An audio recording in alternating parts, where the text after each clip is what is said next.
નમસ્કાર, ગુજરાતી ખબરોમાં આપ સર્વે મિત્રોનું સ્વાગત છે।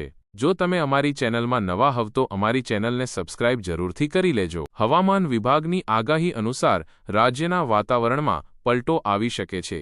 આજે અનેક વિસ્તારોમાં માવઠાની આગાહી કરવામાં આવી છે। ગીર સોમનાથ, અમરેલી, ભાવનગરમાં કમોસમી વરસાદની શક્યતા છે। દક્ષિણ ગુજરાતના અનેક વિસ્તારોમાં માવઠાની શક્યતા છે। આગામી 4 દિવસ સુધી છૂટાછવાયા વરસાદના એંધાણ છે। કેટલાક વિસ્તારોમાં પવન અને ગાજવીજ સાથે વરસાદ વરસી શકે છે। 4 એપ્રિલે અનેક સ્થળે વાવાઝોડા સાથે વરસાદની આગાહી કરવામાં આવી છે। માવઠાથી કેરીના પાકને મોટા પાયે નુકસાનની ભીતિ થઈ છે। માવઠાની શક્યતા વચ્ચે કેટલાક વિસ્તારોમાં હીટવેવની આગાહી કરવામાં આવી છે। હીટવેવની શંકાએ હવામાન વિભાગે યલો એલર્ટ જાહેર કર્યું છે।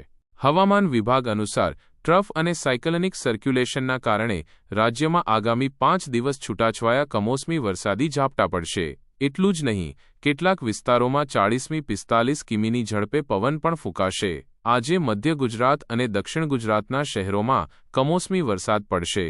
માવઠાનો આ સિલસિલો 4 એપ્રિલ સુધી યથાવત રહે તેવી શક્યતા તેમજ 4 એપ્રિલે કેટલાક વિસ્તારમાં વાવાઝોડાની સાથે વરસાદ આવે તેવી પણ આગાહી કરવામાં આવી છે।